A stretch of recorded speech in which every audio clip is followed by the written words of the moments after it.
मैं कोई भी काम करते करते इतनी जल्दी बोर क्यों हो जाता हूँ और किसी भी चीज़ पर मेरा फोकस लगातार क्यों नहीं लग पाता। और बात रही मेरे पेशेंस की, तो वो तो मेरे अंदर बिल्कुल भी नहीं है। क्या कभी ये सवाल आपने अपने मन में किए हैं? क्या कभी आपने सोचा है कि आखिर इसके पीछे का रीज़न क्या है और हमारा माइंड इस तरह वर्क क्यों करता है, और आखिर वो कौन सी 4 टेक्निक है जिससे हम अपने माइंड को कंट्रोल कर सकते हैं? अगर हाँ, तो ये वीडियो आपके लिए है।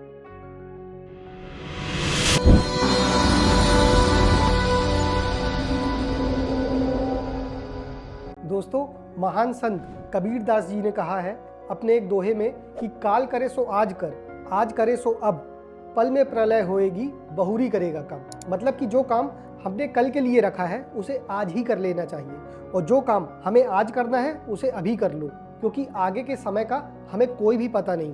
पर अनफॉर्चुनेटली आज के समय में हम में से ज़्यादातर लोगों ने अपना खुद का ही एक दोहा बना रखा है कि आज करे सो काल करे सो परसों, इतनी भी जल्दी क्या भैया, जीना है अभी वर्षों।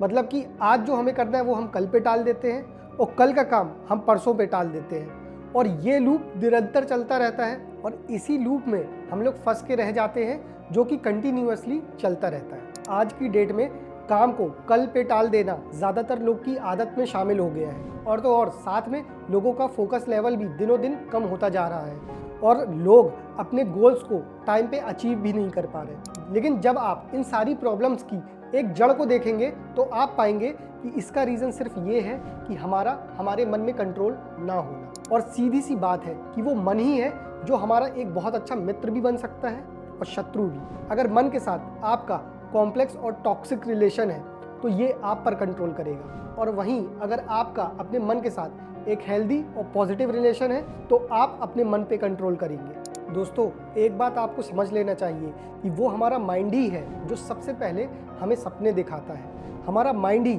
हमें अच्छे और बुरे में फ़र्क सिखाता है, और वो माइंड ही है जो हमें अंदर से मोटिवेट करता है। इसलिए हमें समझ लेना चाहिए कि सबसे पहले हमें अपने माइंड को ट्रेन करने की ज़रूरत है।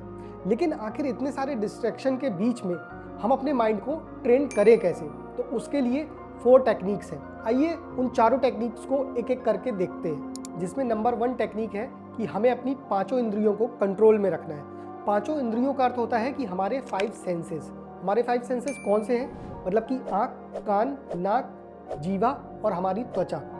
ये सभी सेंसेस ऐसे हैं जो कि हमारे माइंड को सिग्नल पहुंचाते हैं, और अगर हम अपने इन सेंसेस को किसी भी ऐसी चीज़ के कांटेक्ट में लाते हैं जो कि हमें टेम्परेरी प्लेजर दे सकती है लेकिन हमारे लिए हानिकारक है, तो ये हमारे माइंड को नेगेटिव सिग्नल भेजेंगे, जिससे हमारे अंदर नेगेटिविटी, एंजाइटी, इनसिक्योरिटी और लेजीनेस जैसी चीज़ें बढ़ेंगी, और हम अपने आप को हमेशा डिस्ट्रैक्टेड फील करेंगे। और इसी चीज़ को भगवद गीता के दूसरे अध्याय के 61वें श्लोक में हाईलाइट करके समझाया गया है, जिसमें भगवान श्री कृष्ण अर्जुन से कहते हैं, तानि सर्वाणि संयम्य युक्त आसीत मत्परा वशे ही यसेन्द्रियाणि तस्य प्रज्ञा प्रतिष्ठिता। जिसका सीधा अर्थ ये है कि मनुष्य को अपने हर सेंसेस यानी कि हर इंद्रियों को कंट्रोल में रखना चाहिए, और ऐसा करने से वो अपने मन पर काबू यानी कि अपने माइंड को कंट्रोल में रख सकता है। और दोस्तों, याद रखिएगा कि अपने इंद्रियों को वश में रखना मुश्किल तो ज़रूर है लेकिन नामुमकिन नहीं। टेक्निक नंबर 2 जिससे हम अपने माइंड को कंट्रोल में कर सकते हैं वो है मेडिटेशन। याद रखिएगा, अगर आप रोज़ सिर्फ 15 मिनट भी मेडिटेशन करें तो आपका फोकस लेवल एक मॉन्क की तरह हो सकता है। ध्यान रखिएगा दोस्तों, मेडिटेशन ही एक ऐसी चीज़ है जो हमें अपना बेस्ट वर्जन बनाने में मदद करता है, और सिर्फ मेडिटेशन से ही हमारे अंदर कामनेस, क्लैरिटी और सेल्फ अवेयरनेस बढ़ती है। तो ध्यान रखिएगा, बस ज़रूरत है रेगुलरिटी और कंसिस्टेंसी के साथ। जितने भी आज दुनिया भर में बड़े बड़े साधु, महात्मा या कोई भी महान व्यक्ति हुआ है, उसने मेडिटेशन को अपने जीवन का एक अटूट हिस्सा बनाया है, क्योंकि वो ये जानते थे कि मेडिटेशन ही एक ऐसा रास्ता है जो हमें खुद से मिलाता है। हो सकता है कि जब आप शुरुआत में मेडिटेशन करें तो इसको आप 15 मिनट तक ना कर सकें, but it's not a big deal. आप 5 मिनट से शुरुआत कर सकते हैं। बस ज़रूरत है यहाँ तो रेगुलर होने की। आप रेगुलरली मेडिटेशन करिए, आप इसके बेनिफिट्स खुद देखेंगे, और समय के साथ आपका मेडिटेशन टाइम भी बढ़ता चला जाएगा। तीसरी टेक्निक है एक बार में सिर्फ एक ही काम करें।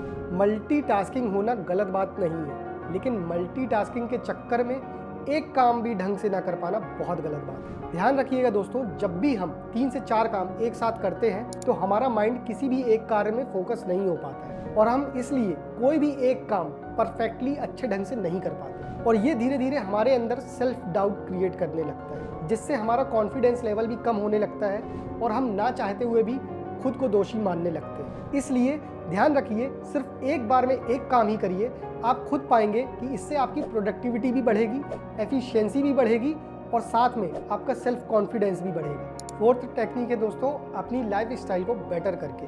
दोस्तों यकीन मानिए, आज की डेट में 90% तक की हमारी सारी प्रॉब्लम सॉल्व हो जाए अगर हम अपनी लाइफ स्टाइल को बेटर कर लें। इसका सीधा अर्थ ये है कि समय पर खाना, समय पर सो जाना, डेली एक्सरसाइज या योगा करना और स्ट्रेस बिल्कुल भी ना लेना। अगर ये सब चीज़ें हम फॉलो करें तो हम अपनी लाइफ को एक नई दिशा भी दे सकते हैं और हम अपने जीवन के हर पल को अच्छी तरह से जी भी सकते हैं। याद रखिएगा, आखिरी में यही कहूँगा कि मन के हारे हार है और मन के जीते जीत। तो दोस्तों आपका क्या मानना है, क्या ये स्टेप्स हमें हेल्प कर सकती हैं अपने माइंड को कंट्रोल करने में? और आपके क्या थॉट्स हैं हमें कमेंट कर ज़रूर बताएं।